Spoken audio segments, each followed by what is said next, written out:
Hello दोस्तों, welcome back to my YouTube channel maths plaza.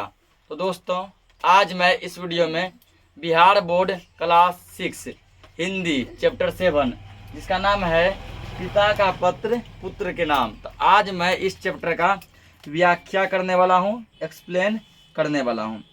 देखिए, पहले पूछा जाता है कि ये जो है पाठ जो है, ठीक ना, कि पिता का पत्र पुत्र के नाम, यह पाठ क्या है? कहानी है, कविता है, निबंध है कि क्या है? ठीक ना।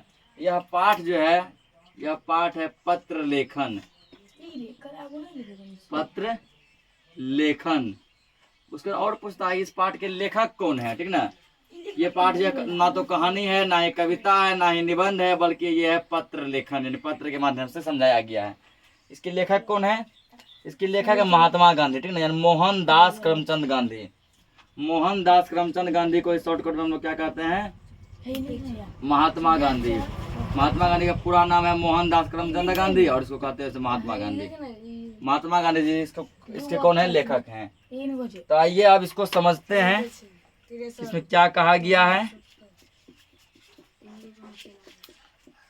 यह पत्र जो लिखा गया है, ये लिखा गया है प्रिक्टोरिया जेल से, ठीक ना। ये पत्र कहाँ से लिखा गया है? प्रिक्टोरिया जेल। जब महात्मा गांधी जी जेल में थे ना, तब ये पत्र अपने बेटे को लिखे थे। उस जेल का नाम था प्रिक्टोरिया जेल। जेल का क्या नाम है? प्रिक्टोरिया जेल। और ये पत्र कब लिखा गया है? ये पत्र लिखा गया 25 मार्च 1909 में, ठीक ना। ये पत्र 25 मार्च 1909 ईस्वी को लिखा गया है। कहाँ से लिखा गया है? प्रिक्टोरिया जेल से लिखा गया है। तो अभी कितना चला? 2024, ठीक ना। यानी आज से 115 साल पहले, आज से 115 साल पहले ये पत्र लिखा गया था। कौन लिखे थे? महात्मा गांधी जी लिखे थे। किसको लिखे थे? अपने बेटे को लिखे थे। कहाँ से लिखे थे? तो प्रिक्टोरिया जेल से बैठे बैठे लिखे थे। तो जिसमें ये लिखे हैं कि प्रिय पुत्र, प्रति मास एक पत्र लिखने और एक पत्र प्राप्त करने का अधिकार मुझे मिला है। ये कहते हैं अपने बेटा को, ठीक ना, कि प्रिय पुत्र, देखो बेटा, कि प्रत्येक महीना जो है, ठीक ना, प्रत्येक महीना जो है एक पत्र मैं लिखता हूँ और एक पत्र मुझे मिलता है, ठीक ना। एक पत्र लिखने का, एक पत्र प्राप्त करने का अधिकार मुझे प्राप्त है। मतलब एक पत्र इधर से लिखा, एक पत्र उधर से इसका बेटा भी रिप्लाई में जो है उत्तर में लिख के देता है। तो अब मैं पत्र लिखूं किसे? ठीक ना, अरे पत्र मैं किसे लिखूं? मिस्टर रिच का, मिस्टर पोलक का, और तुम्हारा ख्याल मुझे बारी बारी से आया, ठीक ना। अब मिस्टर रिच कोई होगा इसके गांव का करीबी बोला, उसके लिए लिखूं, या मिस्टर पोलक कोई होगा उसके लिए लिखूं, या फिर जो मैं तुम्हारे लिए लिखूं, क्योंकि तुम्हारा ख्याल भी मुझे बार बार जो आता रहता है। लेकिन मैंने तुम्हें ही लिखना पसंद किया, क्योंकि पढ़ने के समय तुम्हारा ही ध्यान मुझे बराबर रहता है। कहता है कि हम तो सोच रहे थे कि तीनों के बारे में कि किसी एक पे लिखेंगे, या तो मिस्टर रिच पे, या मिस्टर पोलक पे, या फिर तुम्हारे बारे में। ये कहता है लेकिन मुझे जो है तुम्हारे बारे में पत्र लिखना ज़्यादा उचित लगा, क्योंकि जब जब मैं पढ़ता हूँ तो पढ़ते समय जो मुझे तुम्हारा ही ख्याल आते रहता है, ठीक ना। आगे देखते हैं फिर। मेरे बारे में तुम जरा भी चिंता मत करना, विशेष कुछ कहने का अधिकार मुझे नहीं है, मैं पूर्ण रूप से शांति में हूँ, ठीक ना। तो महात्मा गांधी जी कहते हैं, अपने बेटे को पत्र में लिखे कि मेरे बारे में तुम जो है बिल्कुल भी चिंता मत करना, मैं यहाँ पर जो है शांति में हूँ। आशा है कि बा अच्छी हो गई होगी, ठीक ना। यहाँ पर बा कहा गया है अपनी पत्नी को, ठीक ना।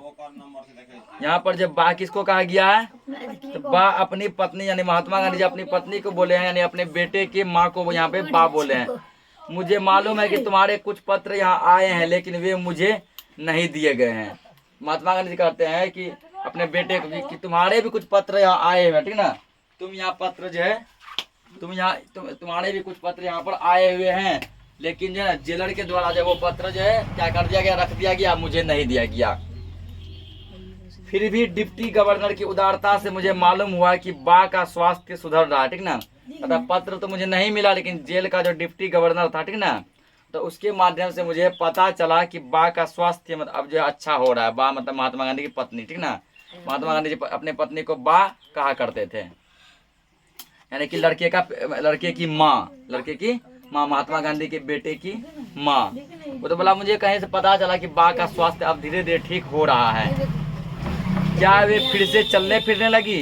बा और तुम लोग सवेरे दूध के साथ साबूदाना बराबर ले रहे होगे। महात्मा गांधी जी पूछते हैं क्या बा जो है अच्छे से चलने फिरने लगी है? उसके बाद एक सजेशन देते हैं। सजेशन ये देते हैं कि बा और तुम लोग मतलब तुम्हारी माँ और तुम लोग क्या करना, सुबह सुबह जो है दूध के संग में जो है साबूदाना खाना। साबूदाना समझता है ना? दूध के संग में साबूदाना खाना।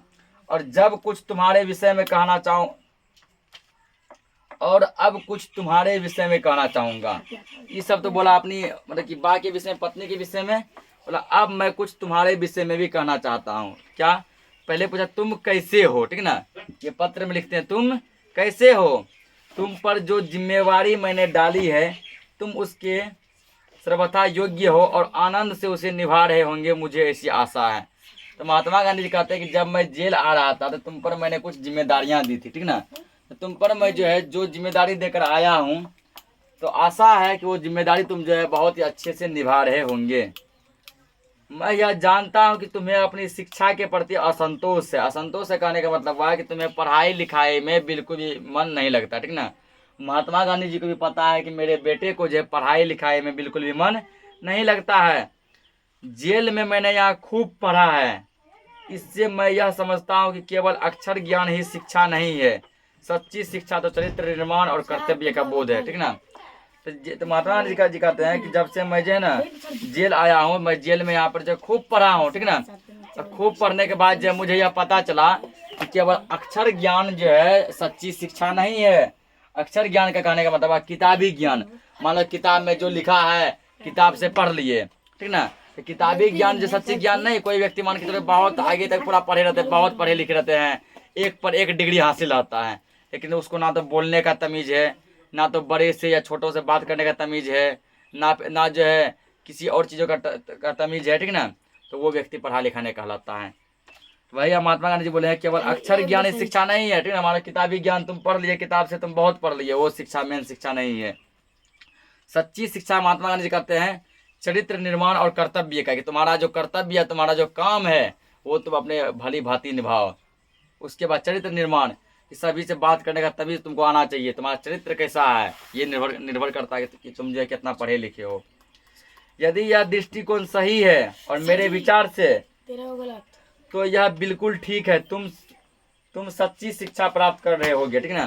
कहता यदि जो है मेरे विचार से यह दृष्टिकोण सही है कि अक्षर ज्ञान जो सच्चा ज्ञान नहीं है बल्कि जो ना चरित्र निर्माण और कर्तव्य ज्ञान सच्चा ज्ञान है, तो तुम जो है मेरे अनुसार बहुत ही सच्ची शिक्षा प्राप्त कर रहे हो। क्योंकि महात्मा गांधी जी भी ये, महात्मा गांधी के बेटे भी कुछ इसी तरह का जो क्या करते थे, शिक्षा प्राप्त कर रहे थे। अपने जो है माता पिता और जो है बड़ों की सेवा सब कर रहे थे और जो है सब घर का जिम्मेदारी भी निभा रहे थे। आजकल तुम्हें अपनी बीमार माँ की सेवा करने का अवसर मिला है, कि तुम बहुत जो है भाग्यशाली हो, सौभाग्यशाली हो कि तुम्हें अपनी जो ना माँ का जो है बीमार माँ का सेवा करने का अवसर मिला है। रामदास और देवदास को भी तुम संभाल रहे हो, ठीक ना? हो सकता है कि रामदास और देवदास जो है इसका छोटा भाई होगा, यानी महात्मा गांधी का छोटा बेटा होगा और ये जिसको पत्र लिखा है उसका छोटा भाई होगा, और उसको भी तुम संभाल रहे हो। यदि यह काम तुम अच्छी तरह से और आनंद से करते हो तो तुम्हारी आधी शिक्षा तो इसी के द्वारा पूरी हो जाती है। तो यदि तुम जो अपनी माँ की सेवा अच्छे से करते हो, अपने दोनों छोटे भाई को संभाल लेते हो, तुम्हारा आधा पढ़ाई लिखाई आधा शिक्षा तुम्हारा यहीं खत्म हो गया, ठीक ना? तो उसके बाद फिर आगे समझते हैं।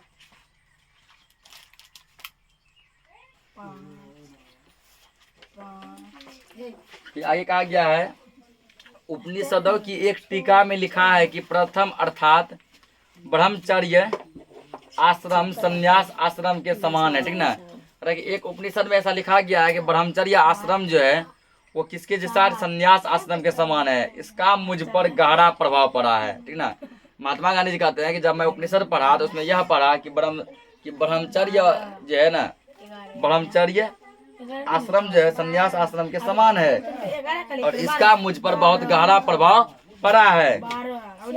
धीरे धीरे आमोद प्रमोद एक निश्चित आयु तक की शोभा देते हैं, ठीक ना? तो आमोद और प्रमोद जो है ये शोभा जो है एक निश्चित आयु तक जो है ना, एक निश्चित एज तक जो है क्या करते हैं, सेवा देते हैं। 12 वर्ष की उम्र के बाद बच्चों को जिम्मेवारी और कर्तव्य का भान होना चाहिए।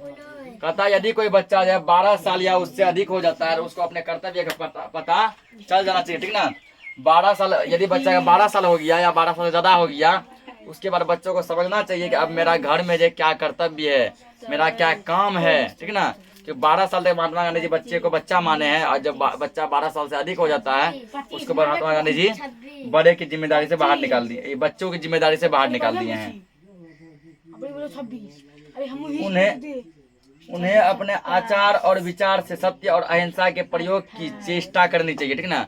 जब बच्चा 12 साल या उससे ज्यादा का हो जाता है, उसको सत्य और अहिंसा का क्या करना चाहिए, पालन करना चाहिए। मतलब कि जीवन भर सत्य बोलना चाहिए, सही बोलना चाहिए, कभी भी जीवन में कोई गलत काम नहीं करना चाहिए। गलत काम जैसे मान चलो कि कभी किसी को जो है मारेंगे पीटेंगे नहीं, कभी जो है चोरी नहीं करेंगे, ठीक ना। उसके बाद जो है बड़ों से बात करने का तमीज आना चाहिए, कैसे बात करेंगे, छोटों से बात करने का तमीज आना चाहिए, गांव में किस तरह हम रहेंगे और घर का हमारा क्या कर्तव्य है, ये सभी। और हमेशा सच बोलेंगे, कभी भी झूठ नहीं बोलेंगे, चोरी चपाटी बिल्कुल भी नहीं करेंगे। और यह व्यवहार समझकर नहीं करें, बल्कि एक आनंद का अनुभव करते हुए करें, ठीक ना। तो महात्मा गांधी कहते हैं कि यह जो काम करेंगे उसको यह नहीं लगना चाहिए कि यह एक भार है, एक बोझ है, ठीक ना। यानी बच्चों को जो ये काम जो दिया गया उसको आनंद में पूरा मग्न में होकर यह काम करना चाहिए कि यह मेरा तो जिम्मेदारी है, यह मेरा क्या है, जिम्मेदारी है, हमको यह काम करना ही पड़ेगा। ऐसा नहीं कि भार समझ के करेंगे और ये तो बोझ है, करेंगे इसे नहीं। यह आनंद कृत्रिम भी नहीं होना चाहिए, यह सरल और स्वाभाविक होना चाहिए। मैं जब तुमसे काफी छोटा था तो मुझे स्वयं अपने पिताजी की सेवा करने का बहुत आनंद मिलता था। महात्मा गांधी कहते हैं कि जब मैं बचपन में तुमसे भी छोटा था, ठीक ना, मैं जब बचपन में तुमसे भी छोटा था तो मुझे भी जो है अपने पिताजी का सेवा करने का आनंद प्राप्त हुआ था, जैसे तुम अपनी माँ का सेवा कर रहे हो। 12 वर्ष की आयु के बाद आमोद प्रमोद का बहुत ही कम बल्कि नहीं के समान ही अवसर मुझे मिलता था। आमोद प्रमोद कहने का मतलब हुआ, ठीक ना, खेलने कूदने का समय। आमोद प्रमोद का मतलब हुआ सुख चैन, खेलने कूदने का समय। ये बोला महात्मा गांधी कहते हैं कि जब मैं 12 वर्ष का था, 12 साल के बाद जब मुझे सुख चैन कहा जीवन में केवल जो परेशानी ही परेशानी रहा। मुझे पिताजी के सेवा करने का अवसर प्राप्त मिला, सुख चैन नहीं, खेलने कूदने कोई समय नहीं। फिर कहता है संसार में 3 बातें बड़ी महत्वपूर्ण है, इसको प्राप्त कर लो, तुम संसार के किसी भी कोने में जाओगे तो अपना निर्वाह कर सकोगे। पूरा दुनिया में संसार में 3 बात बहुत इंपॉर्टेंट है। यदि उन तीनों बातों को तुम जो है क्या करते हो, बहुत ही अच्छे से समझ लेते हो, तो तुम्हें संसार के किसी भी कोने में, दुनिया के किसी भी कोने में जो है तुमको इज्जत मिलेगा, रिस्पेक्ट मिलेगा। अपनी आत्मा का, अपने आप का, और ये 3 बातें हैं, अपनी आत्मा का, अपने आप का और ईश्वर का सच्चा ज्ञान प्राप्त करना, ठीक ना। इसका मतलब यह नहीं कि तुझे अक्षर ज्ञान नहीं मिलेगा। महात्मा गांधी जी कहते हैं कि संसार में मतलब 3 बात जो है, 3 बात किसको किसको बोले हैं, पहले अपनी आत्मा का, दूसरा अपने आप का, दूसरा अगला दिया ईश्वर का सच्चा ज्ञान प्राप्त करना है। कि आत्मा के बारे में हमको जानना है, रहस्य अपने आप के अंदर मतलब झांक के देखना है कि मैं क्या हूँ, क्या नहीं हूँ, मैं क्या कर सकता हूँ, क्या नहीं कर सकता हूँ, मेरे अंदर क्या योग्यता है। और ईश्वर का ज्ञान, ईश्वर का सच्चा ज्ञान, यानी कि दैविक शक्ति के बारे में भी कुछ जानकारी रखनी है। इसका मतलब यह नहीं कि तुझे अक्षर ज्ञान नहीं मिलेगा, इसके माध्यम से तुम्हें अक्षर ज्ञान मतलब कि किताबी ज्ञान भी मिलेगा। जब ईश्वर के बारे में हम अध्ययन करेंगे तो उसके लिए हम या तो रामायण पढ़ेंगे या गीता पढ़ेंगे, पुराण पढ़ेंगे, उन सभी में जो है ठीक है ईश्वर के ज्ञान के अलावा जो किताबी ज्ञान भी मिलता है। लेकिन तुम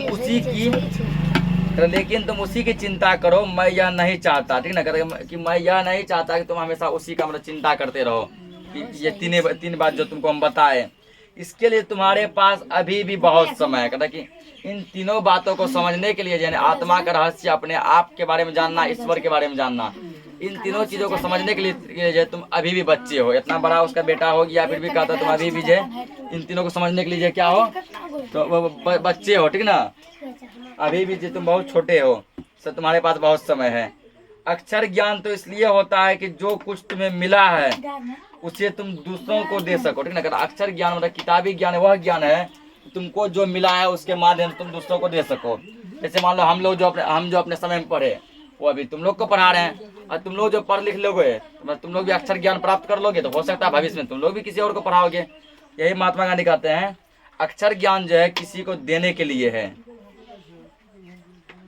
उसके बाद कहते हैं, इतना और याद रखना कि अब से हमें गरीबी में रहना है, ठीक ना। कहता है महात्मा गांधी जी कहते हैं कि एक बात और तुम याद रखना कि हमें जो हमेशा गरीबी में जीना, अभावों में जीना है, ठीक ना। हमें गरीबी में जीना और अभावों में जीना। अभावों मतलब हुआ कि हमेशा किसी चीज की कमी में जीना है। ऐसा नहीं कि जिस चीज का कमी हुआ झट से उसको पूरा कर लिए, नहीं, बल्कि उसकी कमी में जीना है। और वो कमी तुमको हमेशा याद दिलाता रहेगा कि हमें मेहनत करना है। और यदि मान के चलो कि चलो कमी का यदि तुम पूर्ति कर लिए कहीं से कर्ज लेकर या किसी भी और अन्य तरीकों से, तो उससे तुमको अपने गरीबी का एहसास नहीं होगा। गरीबी का एहसास तब होगा जब तुम अभावों में जियोगे। अभावों मतलब किसी चीज़ की कमी में जियोगे। और वो जब जब तुम जो है उस चीज़ का कमी का अनुभव करोगे, तुमको ऐसा लगेगा कि नहीं, मुझे संघर्ष और मेहनत करनी चाहिए। जितना अधिक मैं विचार रखता हूँ, जितना अधिक मैं विचार करता हूँ, उतना ही अधिक तुझे लगता है कि गरीबी में सुख है, ठीक ना। महात्मा गांधी जी कहते हैं कि जितना मैं गरीबी के बारे में चर्चा करता हूँ, जितना अधिक मैं तुम्हारे सामने मैं विचार रखता हूँ, विचार करता हूँ, इससे तुमको भी एहसास होगा, ऐसा लगने लगेगा कि असली सुख तो गरीबी में ही है। अमीरों की तुलना में गरीब अधिक सुखद हैं। यानी महात्मा गांधी का ऐसा मानना है कि अमीर के कंपेयर में ना गरीब अधिक सुख है। अमीर मतलब कम सुख है, गरीब जो है ना अधिक सुखी हैं। तो आगे फिर जो है गांधी जी फिर अपने बेटे को कहते हैं, मतलब आगे लिखते हैं पत्र में कि खेत में घास निराने और गड्ढे खोदने में पूरा समय देना, ठीक ना। मतलब ये कहते हैं कि खेतों में जो है ना घास जो है क्या करना, अधिक से अधिक लगा देना, और खेतों में गड्ढे खोदने में भी तुम अधिक से अधिक समय देना। भविष्य में हमें अपना जीवन निर्वाह इसी से करना है। महात्मा गांधी जी कुछ सोच के बोले हैं कि खेतों में पूरा घास लगा देना, गड्ढा खोद देना, कि भविष्य में हमारा जीवन का जो है पालन पोषण जो है, निर्वाह जो है, इसी के माध्यम से होगा। मेरी इच्छा है कि अपने परिवार में तुम एक योग्य किसान बनो, ठीक ना। यानी कि गांधी जी का मानना है कि तुम्हें तो पढ़ाई लिखाई में रुचि है नहीं, ठीक है, पढ़ाई लिखाई में तुम्हें रुचि है नहीं। तो यदि पढ़ाई लिखाई में रुचि नहीं है तो मैंने तुम्हें 2-3 कर्तव्य दिया। पहला कर्तव्य ये कि बा की सेवा करना। बा मतलब कौन, मम्मी, ठीक ना। तो महात्मा गांधी जी तो यहाँ जेल में हैं, ये पत्र जेल से लिखे हैं। बोले पहला कर्तव्य तुमको हम ये दिए हैं कि अपनी बा का जो है मतलब कि माँ का सेवा करना। महात्मा गांधी जी अपनी पत्नी कस्तूरबा को बा कहकर बुलाते थे, ठीक ना। गांधी जी की पत्नी का नाम कस्तूरबा था और वो उसको बा कहते थे, कस्तूरबा तो लास्ट का बा कहते थे। तो बोला तुमको उसकी सेवा करने का अवसर तुमको प्राप्त हुआ है, ठीक ना, सौभाग्य तुमको प्राप्त हुआ है, वो काम करना। उसके बाद जो 2 गो शायद छोटा भाई था, बोला उसका भी तुम ध्यान रखना। और इसके अलावा तुम जो, मैं चाहता हूँ कि तुम जो एक योग्य किसान बनो। और महात्मा गांधी जी का क्या मानना है कि केवल अक्षर ज्ञान ही जो सच्चा ज्ञान नहीं है, बल्कि जो है चरित्र निर्माण और कर्तव्य निर्माण ही सच्चा ज्ञान है। मतलब मान लो तुम पूरा किताबी ज्ञान पूरा पढ़ लिख लिए, किसी से बात करने का तमीज नहीं है, घर में किस तरह मान के चलो हमारा बर्ताव होना चाहिए उसका तमीज नहीं है, तो उसका कोई वैल्यू नहीं है। तो इसका मानना है कि तुम कम से कम जो है एक योग्य किसान बनो। सभी औजारों को सदा साफ और सुव्यवस्थित रखना। तो किसान का मतलब जो भी औजार वगैरह रहता है, ठीक ना, जैसे हल हो गया और सब भी जो भी मान के चलो औजार रहता है, मतलब उसको हमेशा साफ रखना, सुव्यवस्थित मतलब अच्छे तरीके से उसको सजा के रखना, ताकि जब भी कहीं जाओ तो तुमको समय पर वह चीज़ मिल सके। अक्षर ज्ञान में गणित और संस्कृत पर पूरा ध्यान देना, ठीक ना। बोला कि यदि तुम जो है पढ़ना यदि चाहोगे, यदि तुमको जो है थोड़ा बहुत भी पढ़ने का मन होगा, तो गणित और संस्कृत पर अधिक ध्यान देना। मतलब ध्यान देना सभी विषय पर, गणित और संस्कृत पर अधिक ध्यान देना। विषय में संस्कृत तुम्हारे लिए बहुत उपयोगी सिद्ध होगी, ठीक ना। तो संस्कृत भाषा जो है तुम्हारे लिए बहुत ही लाभदायक होगा, बहुत ही उपयोगी होगा। ये दोनों विषय बड़ी उम्र में सीखना कठिन है। संगीत में भी बराबर रुचि रखना, ठीक ना। बोला गणित और यानी मैथ और संस्कृत ऐसा विषय है जिसको हम लोग चाहेंगे बड़े होने के बाद सीख जाएं, तो सीखना थोड़ा मेरे लिए मुश्किल हो जाएगा। ये दोनों विषय ऐसे हैं जिसको बचपन अवस्था में ही हम लोग सीख सकते हैं, ठीक ना। बड़ा हो जाने पर ये हमको बहुत टफ और हार्ड लगने लगता है। अब बोला संगीत में भी रुचि रखना। संगीत सब्जेक्ट है, ठीक ना। संगीत जो है सब्जेक्ट है जिसमें गाना सब के बारे में बताया जाता है। बोला उसमें भी थोड़ा बहुत रुचि रखना। हिंदी, गुजराती और अंग्रेजी के चुने हुए भजनों एवं कविताओं का एक संग्रह तैयार करना, ठीक ना। बोला हिंदी में जो बढ़िया बढ़िया कविता है उसको किसी कॉपी में अच्छे से लिख लेना, उसको पढ़ना। गुजराती भाषा में जो कविता है, क्योंकि महात्मा गांधी जी कहाँ के थे, तो महात्मा गांधी जी गुजरात के थे, ठीक ना। कहाँ के थे, गुजरात के थे। और वहाँ पर जो ना गुजराती जो चलता था, तो बोला गुजराती भाषा में जो अच्छे अच्छे कविता है उसको भी तुम लिख कर जो एक जगह जमा कर लेना, उसको पढ़ना बार बार, अंग्रेजी भाषा की कविता को भी। वर्ष के अंत में तुम्हें अपना यह संग्रह बहुत मूल्यवान प्रतीत होगा। तो कहता जब साल जब खत्म होने वाला रहेगा, जब वर्ष खत्म होने वाला रहेगा, तो ये तुम्हारा संग्रह जो है मतलब हिंदी के अच्छे अच्छे कविते, गुजराती के और जो अंग्रेजी का जो अच्छा तुम कविता जो चुनेगा वो तुमको जो है ना बहुत ही मूल्यवान साबित होगा। काम की अधिकता से मनुष्य को घबराना नहीं चाहिए और ना यही सोचना चाहिए कि यह कैसे होगा और पहले क्या करो, ठीक है ना। कहता है तुम्हारे पास कितना भी काम हो, ठीक है, तुम्हारे पास कितना भी काम हो, उस काम से हमें कभी भी जीवन में घबराना नहीं चाहिए। जीवन में कभी भी अपने काम से घबराना नहीं चाहिए और ना ही कभी यह सोचना चाहिए कि यह कैसे होगा, यह कैसे करेंगे, अब सबसे पहले क्या करेंगे, और यदि कोई काम करेंगे तो पता नहीं भविष्य फिर क्या होगा, यह काम सक्सेस होगा कि नहीं होगा। बल्कि हिम्मत रख के काम को करना है और जीवन में घबराना नहीं है। शांत चित्त से विचार पूर्वक तुमने यदि सभी सद्गुणों को प्राप्त करने की चेष्टा की तो वे तुम्हारे लिए बहुत उपयोगी और मूल्यवान प्रमाणित होंगे। कहता है कि मैंने तुमको जितना कुछ समझाया है, यदि तुम उसको शांति भाव से समझने का और अपने जीवन में पालन करने का प्रयास करोगे, यह तुम्हारे लिए बहुत ही मूल्यवान साबित होगा। तुमसे मुझे यह भी आशा है कि घर के लिए जो तुम खर्च करते हो उसका पैसे का हिसाब रखते हो, ठीक है ना। कहता है महात्मा गांधी जी कहते हैं कि तुमसे जो है ना यह भी मुझे उम्मीद है कि घर के लिए तुम जो भी खर्च करते हो तो एक एक रुपये का तुम क्या करते हो तो हिसाब रखते हो, ठीक है ना। एक एक रुपये तुम लिख के रखते हो, हिसाब रखते हो कि यह चीज़ यहाँ खर्च हुआ, इतना यहाँ खर्च हुआ, इस चीज़ में खर्च हुआ, सबका हिसाब तुम रखते होंगे।